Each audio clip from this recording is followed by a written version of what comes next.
Pierre Boll alors ne baisse pas les bras puisque Pierre Boll a grignoté une nouvelle place. Il occupe maintenant le 11e rang. L'ordre des 11 premiers, on l'a dit, Lavado. Maintenant Semang, Saron, Ricci, Ponce. Et c'est une nouvelle fois Saron qui reprend son bien.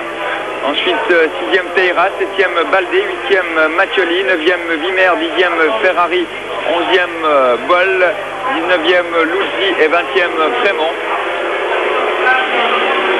Ours Louzy qui se bat, ma foi, fort bien dans un groupe composé de Roth, de Tournadre, de Frémont et d'Eckel, des pilotes qui se mettent souvent en évidence derrière les machines d'usine dans cette catégorie. Et une chute, alors c'est qui est tombé?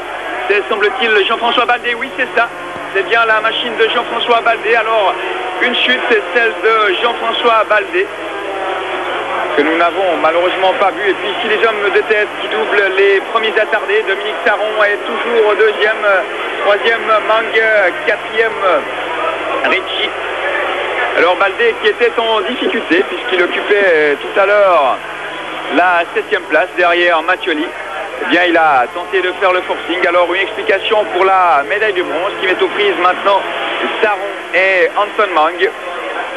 Mais pour l'instant, Dominique semble en position de force pour décrocher cette médaille de bronze. Et qui sait, peut-être ces mécaniciens vont lui tendre le panneau où il sera certainement marqué Baldé out. Et si Dominique Saron a bien sûr le temps de voir ce panneau, il pourrait assurer cette 4e place qui lui permettrait de décrocher quel que soit le résultat d'Anton Mang, qui lui permettrait d'empocher cette médaille de bronze, alors que Pierre Boll, en profitant de la chute de Jean-François Baldé, occupe maintenant la 10e place. Il doit certainement souffrir, Pierre Boll, mais il s'accroche et on se répète peut-être, mais il mériterait vraiment de piloter la parisienne Evolution 2 la saison prochaine, une machine qui, semble-t-il, posséderait 4 carburateurs et des cylindres qui seraient disposés de manière bien différente. On rappellera que la parisienne était une mécanique créée par l'ingénieur Jörg Müller, qu'elle était une machine possédant 2 cylindres en ligne face à la route et qu'elle possédait 2 carburateurs rotatifs, une technique qui a priori semble dépasser maintenant, puisque toutes les machines d'usine, toutes les machines dans le coup maintenant possèdent des carburateurs à clapet avec admission directe dans le carter.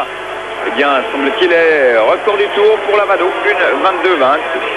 On est encore très loin de la pole position qu'avait décroché le bouillon vénézuélien, qui avait décroché cette pole position en 1:20-83, et on l'a dit, il aurait pu partir sur la 2e ligne de la grille des 500 cm3. Et c'est la chute pour Carlos Lavado. Alors une chute pour Carlos Lavado. Il venait de battre le record du tour et il va reprendre la piste. On connaît Carlos Lavado aussi, sa machine n'est pas trop abîmée. Et en tête, c'est Dominique Saron. Alors une chute que nous avons vécue en direct. Une chute que nous allons revoir au ralenti à côté de nous. Les commentateurs vénézuéliens crient. Regardez, il bloque sa roue, il freine très très tard, il freine lorsqu'il est encore sous l'angle. Regardez sa roue arrière, il s'est dérobé, il freine encore de la roue avant et regardez sur ce raccord certainement, voilà, c'est la chute, c'est la de rebattre. Alors une erreur, on peut le dire, de Carlos Lavado qui possédait 12 secondes d'avance et c'est une nouvelle fois la chute. Alors Carlos, c'est soit une victoire, soit la chute, puisque Carlos Lavado, en 10 Grands Prix jusqu'ici, avait remporté 6 fois la victoire, mais qu'il était tombé à de nombreuses reprises. Heureusement, des dégagements importants à l'extérieur de ce circuit de Misano. Et c'est la chute de Carlos Lavado. Alors en tête, une bataille qui s'avère prometteuse pour la victoire entre Dominique Saron, Anton Mang, Fausto Ricci et Taïra qui est revenu. Incroyable, Taïra est revenu. Oh, maintenant une bagarre à 5. Ponce qui a bloqué sa roue arrière. Taïra qui a passé. Ah, c'est de toute beauté. Un bouquet final aujourd'hui à Misano. Avec Saron, Mang, Ricci, Taïra, Ponce. C'est superbe, c'est de toute beauté. 5 pilotes à la lutte pour la victoire. Voilà qui nous promet des derniers tours fantastiques. Il reste encore 6 rondes ici à Misano. dans cette course des 250 cm3. Avec Saron, Mang, le numéro 2.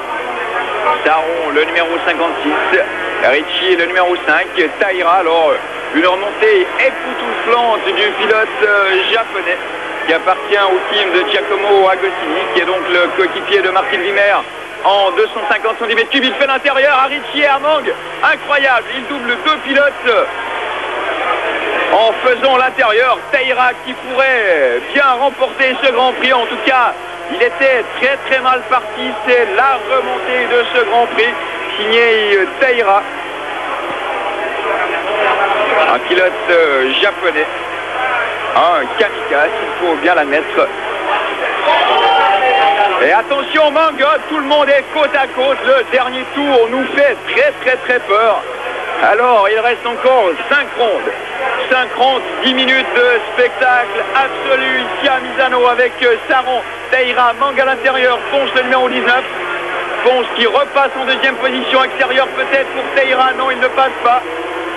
Il perd même une place peut-être car Ponce avait une meilleure trajectoire.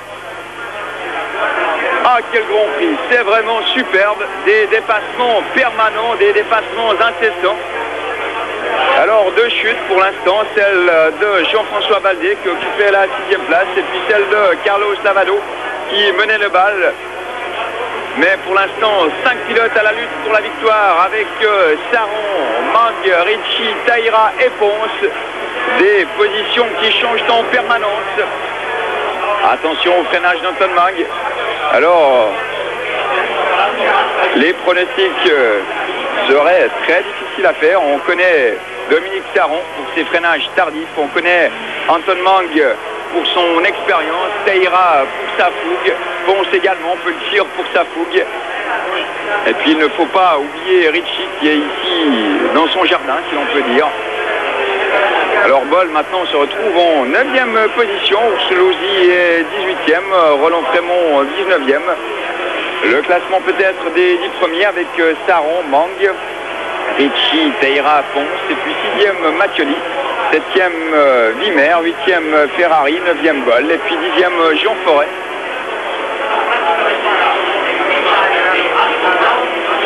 Alors Ricci qui concède du terrain. Fausto Ricci qui va peut-être terminer 5e, ce qui ferait bien les affaires de Jacques Cornu, sans chauvinisme aucun, car vraiment Jacques Cornu mérite de terminer cette saison à la 7e place. De toute manière, il est assuré de terminer en tant que premier privé. Jacques Cornu qui, on le rappelle, a effectué une chute en début de course, certainement une roue bloquée au même endroit que Lavado, une roue bloquée au freinage de cette courbe de Riccione. Alors maintenant, 4 pilotes pour la victoire. Oh, Taira qui a bousculé Saron, mais alors tout de même, il faudrait que... Ah, et puis Mang qui fait en travers. Mais c'est incroyable, incroyable que ce Grand Prix. Alors Saron a repris la tête. On espère voir tout cela calmement au ralenti.